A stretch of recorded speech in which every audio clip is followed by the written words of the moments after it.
মান যাল্লাযী ইয়াশফাউ ইনদাহু ইল্লা বিইযনিহি, এমন কি কেউ আছে পৃথিবীতে ক্ষমতাশালী, দাপটওয়ালা, বিত্তশালী, টাকা পয়সাওয়ালা, বড় নেতা, বড় এমপি, বড় মন্ত্রী, বিশ্বের শাসক, দেশের শাসক, মান যাল্লাযী ইয়াশফাউ ইনদাহু ইল্লা বিইযনিহি, যার ক্ষমতা আছে, যার সাহস আছে যে আল্লাহর সামনে দাঁড়িয়ে কথা বলবে আল্লাহর অনুমতি ছাড়া? এটা আল্লাহর চ্যালেঞ্জ। আল্লাহ এই চ্যালেঞ্জ আয়াতুল কুরসির মধ্যে দিচ্ছেন। এগুলো সবই আল্লাহ সুবহানাহু ওয়া তাআলার ক্ষমতা, আল্লাহ সুবহানাহু ওয়া তাআলার পাওয়ার, আল্লাহ সুবহানাহু ওয়া তাআলার গুণ, আল্লাহ সুবহানাহু ওয়া তাআলার জ্ঞান, এগুলোর বর্ণনা এই পুরো আয়াতুল কুরসির মধ্যে আল্লাহ সুবহানাহু ওয়া তাআলা দিয়েছেন। এই জন্য আয়াতুল কুরসির এত ফজিলত, এই জন্য আয়াতুল কুরসির এত ক্ষমতা, এই জন্য আয়াতুল কুরসির এত পাওয়ার। কিন্তু আমাদের উদ্দেশ্য হচ্ছে এই আয়াতুল কুরসির মাধ্যমে, এই সূরা ইখলাসের মাধ্যমে আপনাদেরকে বুঝানো যে আল্লাহর নাম এবং আল্লাহর গুণাবলীর গুরুত্ব, তাৎপর্য কতখানি। সম্মানিত উপস্থিতি, এই জন্য রাসূলুল্লাহ সাল্লাল্লাহু আলাইহি ওয়াসাল্লাম বলেছেন, আন আবি হুরায়রা রাদিয়াল্লাহু তাআলা আনহু আন্নাহু ক্বাল, আবু হুরায়রা রাদিয়াল্লাহু তাআলা আনহু থেকে বর্ণিত, তিনি বলেন, রাসূল সাল্লাল্লাহু আলাইহি ওয়াসাল্লাম বলেছেন, ইন্না লিল্লাহ 99 আসমা মান আহসাহা দাখালাল জান্নাহ। তোমরা জেনে রাখো আল্লাহর 99টি নাম রয়েছে, কেউ যদি এই 99টি নাম আয়ত্ত করে নেয় সে জান্নাতে চলে গেছে। আল্লাহু আকবার। বুখারীর হাদিস, সহিহ হাদিস। আল্লাহ সুবহানাহু ওয়া তাআলার নাম এবং গুণাবলী আয়ত্ত করার ফজিলত। আয়ত্ত করা মানে কি? আমি মুখস্থ করা বলিনি। অনুবাদের মধ্যে যদি আপনারা খেয়াল করে থাকেন তাহলে আমি বলিনি যে কেউ 99টি নাম মুখস্থ করে নিল, কেননা আরবিতেও হিফজ শব্দটা ব্যবহার করা নাই। আরবিতেও বলা আছে আহসাহা, ঘিরে নিল চারিদিক থেকে, কোন একটা জিনিস থেকে চারিদিক থেকে ঘিরে নিল। মান আহসাহা, এই পুরো 99টি নামকে যে আয়ত্ত করলো, ইবনুল কাইয়িম রাহিমাহুল্লাহ লিখছেন যে এই আল ইহসা, আল্লাহর নামকে আয়ত্ত করা, মুখস্থ করা, যেটাই বলি, এটার কয়েকটি ব্যাখ্যা আছে যে কিভাবে আমরা আল্লাহ সুবহানাহু ওয়া তাআলার নামের ইবাদত করব। আল্লাহ সুবহানাহু ওয়া তাআলার নামের ইবাদত করতে গিয়ে ইবনুল কাইয়িম রাহিমাহুল্লাহ বলেছেন, এক, আমরা এই নামগুলো দিয়ে আল্লাহ সুবহানাহু ওয়া তাআলার নিকটে দোয়া করব। ওয়ালিল্লাহিল আসমাউল হুসনা ফাদউহু বিহা, আল্লাহ সুবহানাহু ওয়া তাআলার সুন্দর গুণাবলী সম্পন্ন নাম রয়েছে, তোমরা এই নাম দিয়ে আল্লাহ সুবহানাহু ওয়া তাআলাকে ডাকো। এটা হলো একটা ইবাদত, যে আল্লাহ সুবহানাহু ওয়া তাআলাকে ডাকতে হবে এই নামগুলো ব্যবহারের মাধ্যমে। দ্বিতীয় ইবাদত, যেটা থেকে আমরা গাফেল, কেউ আপনাকে এই ছোট্ট সূক্ষ্ম জিনিসটা ধরিয়ে দিবে না, সেটা হচ্ছে আল্লাহর গুণে গুণান্বিত হওয়া যায়, আল্লাহর রঙে রঙিন হওয়া যায়। আল্লাহর যে সমস্ত গুণ মানুষের জন্য অর্জন করা অসম্ভব, সেগুলোর কথা বলছি না।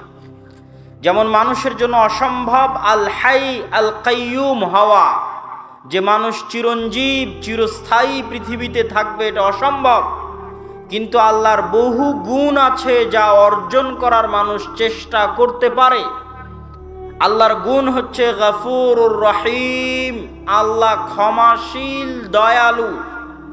আপনি কি দয়ালু এবং ক্ষমাশীল হতে পারবেন না পারবেন না?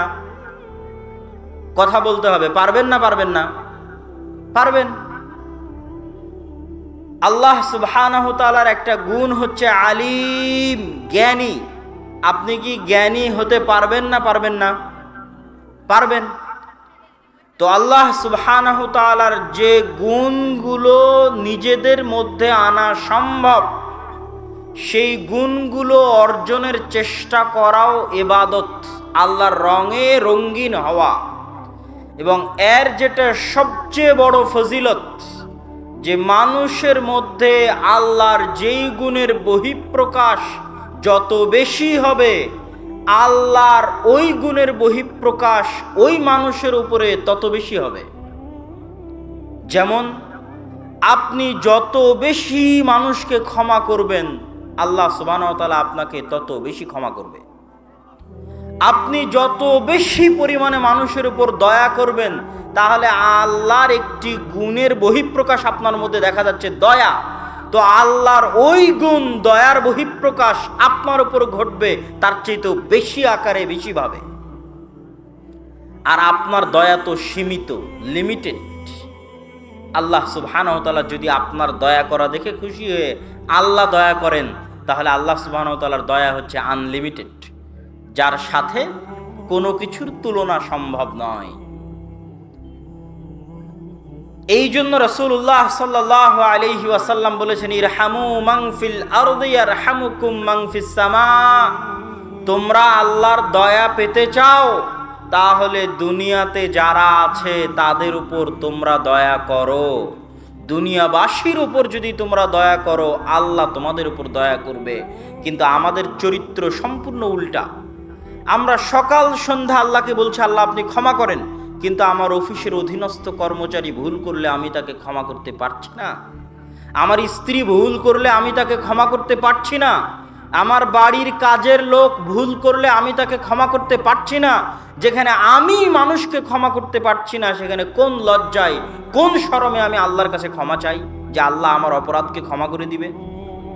যেখানে আমি আমার বাড়ি থেকে প্রতিদিন ফকির এবং মিসকিনকে তাড়িয়ে দিচ্ছি, অসহায় মানুষের প্রতি দয়া দেখাতে পারছি না, সেখানে কোন লজ্জায় আমি চাই যে আল্লাহ আমার প্রতি দয়া করবেন? আল্লাহর একটি গুণ আছে, আর রাজ্জাক। আপনি যত বেশি মানুষকে রিজিক দিবেন, আল্লাহ আপনার রাজ্জাক গুণের বহিঃপ্রকাশ আপনার উপর তত বেশি আকারে ঘটাবে। আপনি যদি মানুষকে রিজিক দিতে কার্পণ্য করেন, তো আল্লাহ আপনাকে রিজিক দিতে কার্পণ্য করবে। কিন্তু আপনার রিজিক দেওয়া সীমাবদ্ধ, আর আল্লাহর রিজিক দেওয়া আনলিমিটেড। সম্মানিত উপস্থিতি, আমি আমার বক্তব্য দীর্ঘায়িত না করে সংক্ষিপ্তভাবে আল্লাহ সুবহানাহু ওয়া তাআলার 4টি নামের ব্যাখ্যা করে আমি আমার বক্তব্যের শেষের দিকে যাওয়ার চেষ্টা করব ইনশাআল্লাহুল আজিজ। আল্লাহ সুবহানাহু ওয়া তাআলার একটি নাম হচ্ছে আস-সামাদ। আর আমার ছোট্ট গবেষণায় আমি বুঝেছি, ইসমে আজম বলতে যা বুঝায় সেটাই আস-সামাদ। এই জন্য যে ইসমে আজম নামে যত দোয়া আছে, ওই প্রতিটি দোয়ার মূল অংশটা হচ্ছে আস-সামাদ। দ্বিতীয়ত, এই আস-সামাদ নাম আল্লাহ সুবহানাহু ওয়া তাআলা পবিত্র কোরআনে একবারই ব্যবহার করেছেন, সূরা ইখলাসের মধ্যে, আস-সামাদ। তৃতীয়ত, আস-সামাদ নামের উচ্চারণ তার হায়বাত এবং তার প্রভাবের প্রমাণ বহন করে, সামাদ নামটার উচ্চারণই।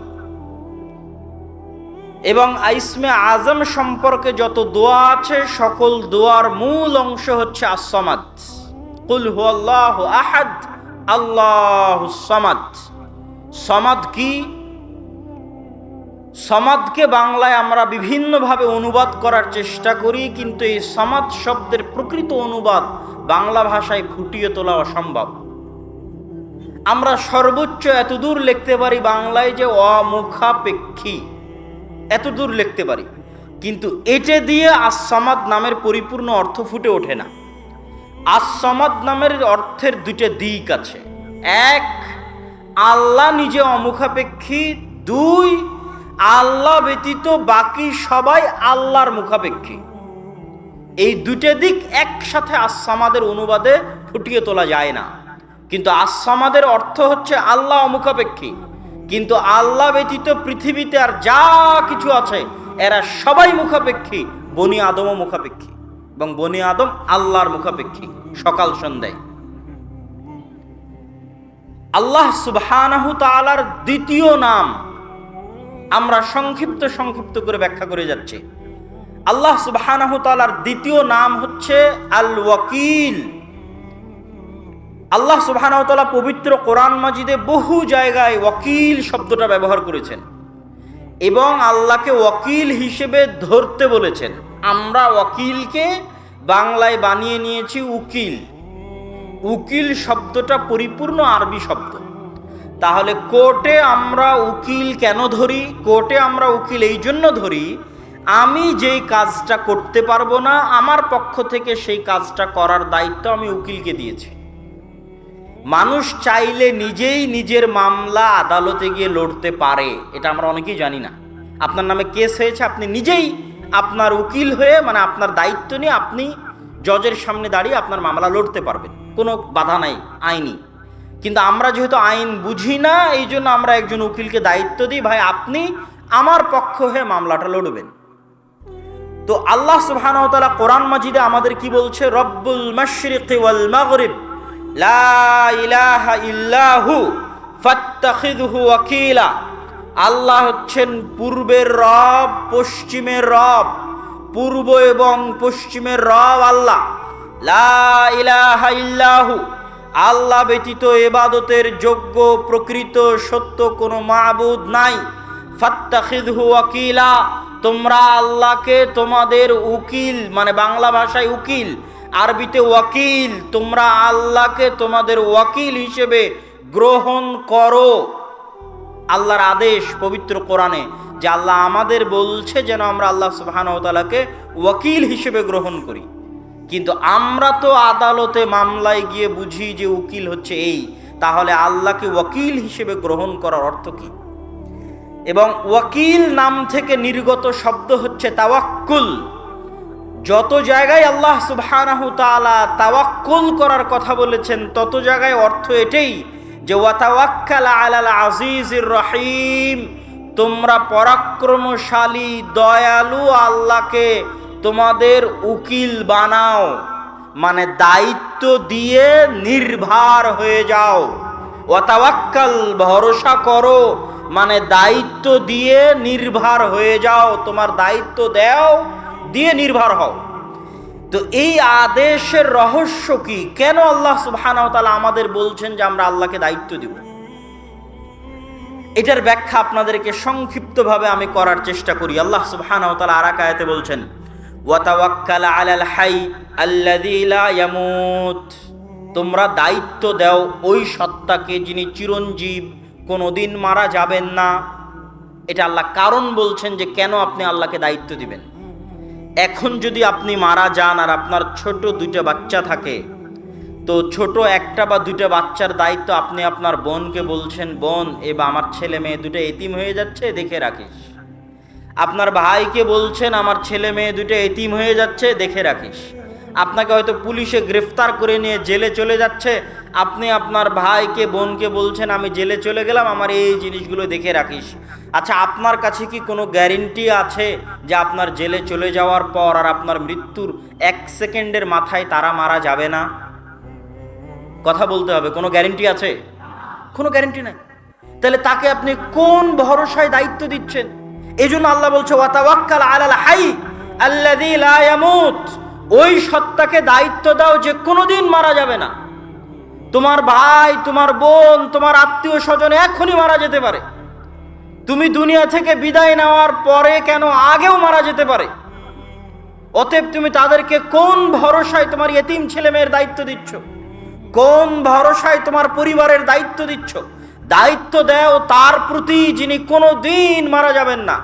তোমার বংশ গোষ্ঠী যদি দুনিয়া থেকে নির্মূল হয়ে যায়, তবু আল্লাহ সুবহানাহু ওয়া তাআলা চিরঞ্জীব হিসেবে থাকবে এবং তোমার দেওয়া দায়িত্ব পালন করবে। তোমরা দেখোনি পবিত্র কোরআনে আল্লাহ সুবহানাহু ওয়া তাআলা 2 জন ইতিমের সন্তান সম্পদ ফিরিয়ে দিয়েছে, 2 ভাইয়ের সম্পদ ফিরিয়ে দিয়েছে নবী পাঠিয়ে, আর খিজির আলাইহিস সালাতু ওয়াস সালামকে পাঠিয়ে। ওদের কেউ ছিল না বংশবনিয়াদ, কিন্তু বাপ মা দায়িত্ব দিয়ে গেছিল আল্লাহকে। তাদের পিতামাতা সৎ ছিল, তারা মরার সময় সম্পদ সন্তানের কাছে বুঝিয়ে দেওয়ার দায়িত্ব দিয়েছিল আল্লাহকে, যে আল্লাহ আমরা তো মারা যাচ্ছি, আমার 2 এতিম ছেলে মেয়ে রেখে যাচ্ছি, এই সম্পদগুলো যেন তারা বুঝে পায়, এই দায়িত্ব তোমাকে দিয়ে গেলাম। আল্লাহ সুবহানাহু ওয়া তাআলা পবিত্র কোরআন মাজিদে আরো কিছু কারণ উল্লেখ করেছেন যে কেন আমরা আল্লাহ সুবহানাহু ওয়া তাআলাকে দায়িত্ব দিব। আল্লাহ সুবহানাহু ওয়া তাআলা বলছেন, ওয়ালিল্লাহি মা ফিস সামাওয়াতি ওয়াল আরজ ওয়া কাফা বিল্লাহি ওয়াকিলা। আল্লাহ সুবহানাহু তাআলার রাজত্বে, ক্ষমতায় আসমান এবং জমিন এবং তার মাঝে যা কিছু আছে সকল কিছু রয়েছে। আর আল্লাহকে যদি তোমরা দায়িত্ব দাও তো আল্লাহ দায়িত্বশীল হিসেবে তোমাদের জন্য যথেষ্ট। এখানে দ্বিতীয় কারণ বলা আছে আপনি কেন আল্লাহকে দায়িত্ব দিবেন। আজকে এই বাক্যের অর্থটা আমি খুব ভালোভাবে এই জন্য অনুভব করতে পারি, প্রত্যেক যারা বিদেশে গেছে তারা বুঝতে পারবে। আপনি আজ পলাশিতে আছেন, বাগমারায় আছেন, মোহনপুরে আছেন, তো মোহনপুরের এমপির সাথে ভালো খাতির। আচ্ছা, সৌদি আরবে বিপদে পড়লে আপনার মোহনপুরের এমপি বাঁচাতে পারবে আপনাকে? পারবে? আপনি আমেরিকা, ইংল্যান্ডে গিয়ে যদি বিপদে পড়েন, আমার প্রধানমন্ত্রী 1000 বার কল দিলে তাদের ধরার সময় নাই, কোনো গুরুত্ব নাই, ভ্যালু নাই। তো আমি ইংল্যান্ডে বিপদে পড়লে আমার প্রধানমন্ত্রী আমাকে বাঁচাতে পারবে না। আমার প্রধানমন্ত্রী ইংল্যান্ড, আমেরিকা, সৌদির কথা বাদ দিলাম, আমি যদি জঙ্গলে গিয়ে বিপদে পড়ি, তো জঙ্গলে গিয়ে কি আমাকে কেউ সহযোগিতা করতে পারবে? আমার এমপি, মন্ত্রী, চেয়ারম্যান, আমেরিকার প্রেসিডেন্ট, প্রধানমন্ত্রী পারবে না। এখানে দ্বিতীয় কারণ আল্লাহ বলেছে ওয়ালিল্লাহি মা ফিস সামাওয়াতি ওয়া মা ফিল আরদ। আসমান আর জমিনের মধ্যে তুমি যেখানেই থাকো না কেন, ওখানে রাজত্ব কার? আল্লাহর। তাহলে তুমি একে একে মানুষকে কেন দায়িত্ব দিয়ে বেড়াচ্ছ? ওয়া কাফা বিল্লাহি ওয়াকিলা। পৃথিবীর প্রতিটি ইঞ্চি মাটিতে আল্লাহর রাজত্ব আছে, আল্লাহর ক্ষমতা আছে। অতএব তুমি পৃথিবীর যেখানেই থাকো না কেন, তোমার দায়িত্ব আল্লাহকে দাও, আল্লাহ তোমার দায়িত্বশীল হিসেবে যথেষ্ট। আল্লাহু আকবার। আল্লাহ সুবহানাহু তাআলা তাকে দায়িত্বশীল করার জন্য তৃতীয় আর একটা কারণ বলছেন, ওয়া তাওয়াক্কাল আলাল্লাহ ইন্নাহু হুয়াস সামিউল আলিম। এই মাটির ঘরে যখন ঢুকলাম তখন মোবাইলের নেটওয়ার্ক কাজ করেনি। যে কোনো মুহূর্তে দেশের ইন্টারনেট যখন শাটডাউন হয় তখন ইন্টারনেট কাজ করে না। গাজার মানুষ যখন গাজায় সীমাবদ্ধ, পানির লাইন বন্ধ করে দিয়েছে, বিদ্যুতের লাইন বন্ধ করে দিয়েছে, ইন্টারনেট নেটওয়ার্ক বন্ধ করে দিয়েছে, তাহলে পৃথিবীর কোথাও সংবাদ পৌঁছানোর রাস্তা তাদের কাছে নাই। এই জন্য আল্লাহ বলছে ওয়া তাওয়াক্কাল আলাল্লাহ ইন্নাহু হুয়াস সামিউল আলিম। পৃথিবীর সকল নেটওয়ার্ক যখন বিচ্ছিন্ন হয়ে যাবে, পৃথিবীর সকল ইন্টারনেট যখন শাটডাউন হয়ে যাবে, পৃথিবীর সকল মানুষ থেকে যখন তুমি বিচ্ছিন্ন হয়ে যাবে, ওয়া তাওয়াক্কাল আলাল্লাহ, তখনও আল্লাহ তোমাকে শুনতে পাচ্ছে এবং দেখতে পাচ্ছে। আল্লাহু আকবার। তখনও তুমি ওই মরুভূমিতে বসে, ওই গাজা শহরে বসে, ওই জঙ্গলে বসে, ওই দ্বীপে বসে আল্লাহকে ডাকতে পারো, আল্লাহকে তোমার দায়িত্ব দিতে পারো। ওয়া তাওয়াক্কাল আলাল্লাহ। অতএব দায়িত্বশীল হিসেবে আল্লাহ যথেষ্ট, আল্লাহকে দায়িত্ব দাও। সম্মানিত উপস্থিতি, আল্লাহ সুবহানাহু তাআলা কি দায়িত্ব দেওয়ার ক্ষেত্রে এরকম বহু আয়াত আল্লাহ সুবহানাহু তাআলা পবিত্র কোরআন মাজিদে বলেছে, যার একটা কথা আপনারা সবসময় বলে থাকেন, হাসবুনাল্লাহ ওয়া নি'মাল ওয়াকিল। আমাদের জন্য আল্লাহ সুবহানাহু তাআলাই যথেষ্ট, নি'মাল ওয়াকিল, তিনি সর্বোত্তম দায়িত্বশীল। নি'মাল মাওলা ওয়া নি'মান নাসির, সর্বোত্তম অভিভাবক এবং সর্বোত্তম সাহায্যকারী। এজন্য আজকে এই নাম থেকে শিখে গিয়ে বাড়ি থেকে বের হবেন, ছেলে মেয়েকে রেখে যাবেন, ছেলে মেয়েকে স্কুলে পাঠাবেন, সফরে বিদায় দিবেন, প্রত্যেক জায়গায় কাকে দায়িত্ব দিবেন সবার আগে বলেন তো, একটু জোরে বলেন, কাকে দায়িত্ব দিবেন? আল্লাহ। আস্তাউদিউকুমুল্লাহ, আপনার দায়িত্ব আমি আল্লাহকে দিয়ে দিলাম। আপনি ছেলে মেয়েকে স্কুলে দিয়ে এসেছেন, বাসায় রেখে গেছেন, যত আত্মীয় স্বজন আছে তারাও আপনার সাথে মুনাফিকি করতে পারে, তারাও আপনাকে ধোঁকা দিতে পারে। কত চিটাগাংয়ের কিছুদিনের আগের সংবাদ, যে সবচেয়ে বিশ্বস্ত ছিল সেই ওই ছোট্ট মেয়েটাকে জবাই করেছে, জবাই করে সমুদ্রের ধারে ফেলে দিয়ে আসছে। দুনিয়ার কোনো মানুষকে আপনি বিশ্বাস করতে পারবেন না, কিন্তু আল্লাহকে বিশ্বাস করতে পারবেন। এই জন্য সর্বদা মনে রাখতে হবে, প্রত্যেক ধাপে আপনি অন্তরের অন্তরস্থল থেকে আপনার পরিপূর্ণ দায়িত্ব আল্লাহর উপর দিয়ে দেন, এবং আল্লাহ সুবহানাহু ওয়া তাআলা দায়িত্বশীল হিসেবে যথেষ্ট। আল্লাহ সুবহানাহু ওয়া তাআলার আরেকটি নাম লতীফ। লতীফ শব্দের অর্থ হচ্ছে সূক্ষ্মদর্শী। সূক্ষ্মদর্শীর দুটো অর্থ। আল্লাহ যে সূক্ষ্মদর্শী তার দুটো অর্থ। এক, আল্লাহ আমাদের অন্তরের কথা সূক্ষ্মভাবে পড়তে পারেন এবং বুঝেন। লতীফুম বিযাতিস সুদূর, পৃথিবীতে কোনো মানুষের অন্তর হুবহু অনুভব করতে পারে না। আপনার বাপ মাকে আপনি যেই পরিমাণ ভালোবাসেন, আপনার স্ত্রীর অন্তরে ওই ভালোবাসা কপি পেস্ট করে দিতে পারবেন না। এটা কম্পিউটারের সফটওয়্যার নয় যে কপি করে পেস্ট করে দিলেন তাহলে আপনি যেমন ভালোবাসছেন আপনার বাপ মাকে, আপনার স্ত্রীও তেমন ভালোবাসবে। এটা হয় না। পৃথিবীতে এই টেকনোলজি, এই সফটওয়্যার নাই। তাহলে আপনি যখন খুব দুঃখে, তখন আপনার দুঃখ হুবহু বুঝতে পারার মতো দুনিয়াতে কেউ নাই। আর আপনি যখন খুব আনন্দে, তখন আপনার খুশি হুবহু বুঝতে পারার মতো দুনিয়াতে কেউ নাই। তাহলে দুনিয়ার প্রতিটা মানুষ একক, তার সুখ এবং তার দুঃখ নিয়ে একক। সে যখন কঠিন বিপদে তখন একক। আপনার স্ত্রী আপনার বিপদ বুঝতে পারবে না, আপনার মতো করে অনুভব করতে পারবে না, আপনার বাপ আপনার মতো করে অনুভব করতে পারবে না। কিন্তু লাতীফুম বিযাতি সুদূর, একমাত্র হুবহু আপনার মতো করে অনুভব করতে পারবে কে বলেন তো? মানে আপনি যেই পরিমাণ কষ্টে আছেন হুবহু ওই কষ্ট ওইভাবে অনুভব করতে পারবেন একমাত্র আল্লাহ। ওই আনন্দ, ওই খুশি হুবহু ওইভাবে একমাত্র অনুভব করতে পারবেন আল্লাহ। এটা গেল একটা অর্থ যে আল্লাহ হচ্ছেন লতিফ, সূক্ষ্মদর্শী। দ্বিতীয় আর একটা অর্থ, আল্লাহ সুবহানাহু তাআলা যদি কোনো কাজ পৃথিবীতে করতে চান তাহলে তিনি সূক্ষ্মভাবে করেন। আল্লাহ সুবহানাহু তাআলা কোনো কাজ হুমজিক্যালি, হঠাৎ, ইনস্ট্যান্ট আল্লাহ সুবহানাহু তাআলা কোনো পদক্ষেপ গ্রহণ করেন না। আচ্ছা, ইউসুফ আলাইহিস সালাতু ওয়াস সালাম যখন 7 বছর জেলে, তখন আল্লাহ কি ফেরেশতা পাঠিয়ে জেলের দেওয়াল ভেঙে ইউসুফ আলাইহিস সালামকে বের করতে পারেন না? পারেন না? পারেন। যেটা আল্লাহ সুবহানাহু তাআলার কাছে কিছুই না। যখন ফেরাউন অত্যাচার করছে 300-400 বছর বনি ইসরাইলের উপর, তো আল্লাহ কি ফেরাউনকে মৃত্যু দিতে পারে না? পারে না? পারে না? পারে। কিন্তু আল্লাহ সুবহানাহু ওয়া তাআলার কোনো পদক্ষেপ ইনস্ট্যান্ট নয়, সাথে সাথে নয়। আল্লাহ সুবহানাহু ওয়া তাআলা যেটা করেন খুবই সূক্ষ্মভাবে করেন। এটার একটা প্রমাণ দিই। এটার প্রমাণ কোরআনের একটি আয়াত থেকে দিই। সেটা হচ্ছে ইউসুফ আলাইহিস সালাতু ওয়াস সালাম স্বপ্নে দেখলেন, ইয়া আবাতি ইন্নী রাআইতু আহাদা আশারা কাওকাবা, হে আমার বাবা, আমি দেখছি 11টা তারকা আমাকে সিজদা করছে। তো এই 11টা তারকার সিজদার বাস্তবায়ন 1 সেকেন্ডে সম্ভব।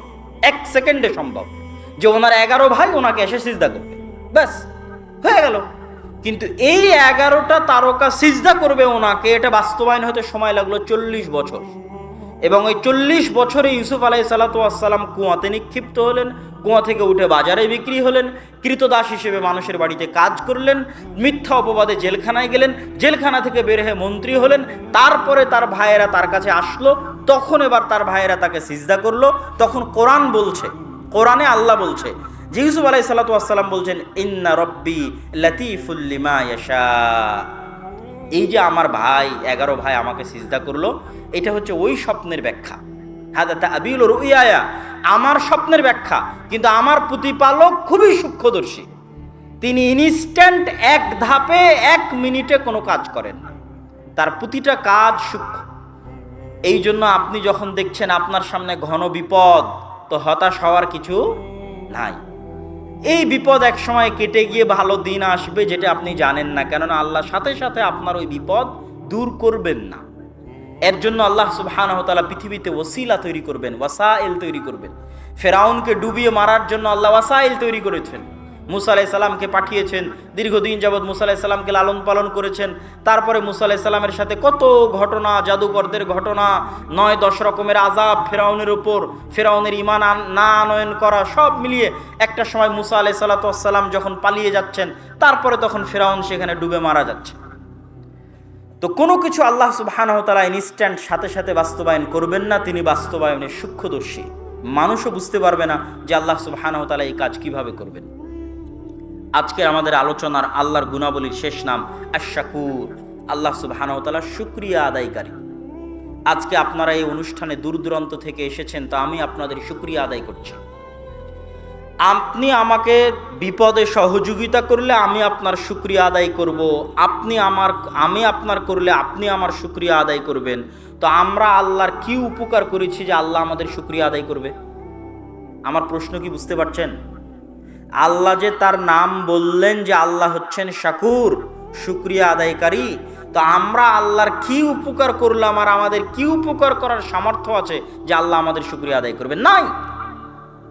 আমাদেরকে আল্লাহ সুবহানাহু ওয়া তাআলার নিকটে কোনো উপকার পৌঁছানোরও সামর্থ্য নাই, কোনো ক্ষতি পৌঁছানোরও সামর্থ্য নাই। তাহলে আল্লাহ শুকরিয়া আদায় করবেন কিসের? আল্লাহ শুকরিয়া আদায় করবেন আমরা দুনিয়াতে থাকা আল্লাহর বান্দাদের যে সহযোগিতা করব ওটার। কথা মনে হয় বুঝতে পারেননি। আল্লাহ পৃথিবীর এই লজিকটা আমাদের লজিকের বাইরের ভিন্ন লজিক। আমাদের দুনিয়ার লজিক হচ্ছে আমি তাকে সহযোগিতা করেছি তো সে আমার শুকরিয়া আদায় করবে। আল্লাহ বলছে না, তুমি তার থেকে শুকরিয়া আদায়ের আশা রাখিও না। আমি ওয়াদাবদ্ধ তোমার সাথে, তুমি বনি আদমের সহযোগিতা করো, বনি আদম তোমার সহযোগিতার নিমক হারামি করুক, বনি আদম তোমার সহযোগিতার উল্টা প্রতিদান দিক, বনি আদম তোমার সহযোগিতার বিপরীতে তোমাকে লাথি দিক, এই চিন্তা করে তোমরা কাউকে সহযোগিতা করিও না যে আমি পাল্টা তার কাছ থেকে ধন্যবাদ এবং ভালো ব্যবহার পাবো। তোমরা আমার ওয়াদা শুনে রাখো যে তোমরা মানুষকে সহযোগিতা করো, আমি তোমাদের শুকরিয়া আদায়কারী। আল্লাহু আকবার। এই জন্য ওই মহিলা যখন, পতিতালয়ের মহিলা যখন কুকুরকে পানি পান করালো, দুনিয়ার লজিকে শুকরিয়া হচ্ছে কুকুর ওই মহিলার আনুগত্য করবে এবং করেও। কুকুর তার মনিব যে তাকে সহযোগিতা করবে, যে তাকে খাওয়াবে, তারও আনুগত্য করবে। কিন্তু আল্লাহর লজিক হচ্ছে যে এই মহিলা যেহেতু আল্লাহর একটা সৃষ্টিজীবকে সহযোগিতা করলো, তো এখন এই মহিলার শুকরিয়া আদায় কে করবে? আর আল্লাহর শুকরিয়া আদায়ের কোনো লিমিট আছে? কোনো লিমিট নাই। তো আল্লাহ শুকরিয়া আদায় স্বরূপ বললেন তোমার সব গুনাহ ক্ষমা, তুমি জান্নাতে। আল্লাহু আকবার। এই জন্য কখনো আত্মীয় স্বজন, ভাই বোন, পাড়া প্রতিবেশী কারো প্রতি অন্তরে সংকীর্ণতা রেখে সহযোগিতা থেকে বিরত থাকবেন না। আপনি সহযোগিতা করবেন, আপনার শুকরিয়া আদায় করবে আল্লাহ। আর মানুষের শুকরিয়া সীমাবদ্ধ। মানুষের শুকরিয়া নিয়ে কি করবেন? মানুষ 100 টাকা দিয়ে শুকরিয়া আদায় করবে, 500 টাকা দিয়ে শুকরিয়া আদায় করবে, আর আল্লাহ সুবহানাহু ওয়া তাআলা কিভাবে আপনার শুকরিয়া আদায় করবে আপনি নিজেও জানেন না। সুতরাং আল্লাহর শুকরিয়ার আশায়, আল্লাহর কাছ থেকে প্রতিদান পাবেন এই আশায় মানুষকে সহযোগিতা করতে হবে। সম্মানিত উপস্থিতি, আমি আমার বক্তব্যের শেষের দিকে গিয়ে আপনাদেরকে উদাত্ত আহ্বান জানাতে চাই যে আল জামিয়া সালাফিয়া ডাঙ্গিপাড়া পবা রাজশাহীতে আগামী 23 ও 24 নভেম্বর তথা এক সপ্তাহ পরেই সালাফি কনফারেন্স আছে। দেশ এবং বিদেশের আলেম ওলামাগণ উপস্থিত থাকবেন। উক্ত সালাফি কনফারেন্সের প্রচার প্রসার সহ বিভিন্ন এলাকা থেকে আপনাদের অংশগ্রহণ করার উদাত্ত আহ্বান জানাচ্ছি। পাশাপাশি আজকে যদি মাসিক-আল ইতিসাম সহ আমাদের বই পুস্তক থাকে সেগুলো মূল্যায়ন করার চেষ্টা করবেন। এই আহ্বান আপনাদের সামনে রেখে আমাদের আদ-দাওয়া ইলাল্লাহর মসজিদ ভিত্তিক মক্তবের কার্যক্রম সম্পর্কে আপনারা অবগত আছেন এবং মসজিদ ভিত্তিক মক্তবের কার্যক্রম যেভাবে পরিচালনা হচ্ছে আপনারা আল্লাহর কাছে দোয়া করবেন আল্লাহ যেন এটাকে কবুল করে। আল্লাহুম্মা আমিন। আমরা প্রায় 4টি জেলা সফর করে 126টি মসজিদে গিয়ে প্রায় 250-র কাছাকাছি মক্তব আমরা উদ্বোধন করেছি এবং এই সফর আমাদের রাজশাহীর সালাফি কনফারেন্সের পরে পুনরায় শুরু হবে ইনশাআল্লাহ। আপনারা যারা যেখান থেকে এসেছেন নিজ নিজ এলাকায় ফিরে গিয়ে মসজিদ ভিত্তিক দিন শিক্ষা কার্যক্রমকে চাঙ্গা করুন, মজবুত করুন। যে মসজিদে মক্তব আছে সেই মক্তবকে কীভাবে উন্নত করা যায় আমাদের সাথে যোগাযোগ করে আমাদের সিলেবাস নিয়ে, আমাদের যে ম্যানেজমেন্ট সিস্টেম আছে সেটা নিয়ে সেই মসজিদের মক্তবগুলোকে উন্নত করুন এবং মুসলমানদের সন্তানের দিন শিক্ষার ব্যবস্থাকে নিশ্চিত করুন। আপনাদের সামনে এই দাবি, এই দাওয়া রেখে আমি আমার সংক্ষিপ্ত বক্তব্য এখানেই শেষ করছি। আসসালামু আলাইকুম ওয়া রাহমাতুল্লাহি ওয়া বারাকাতুহু।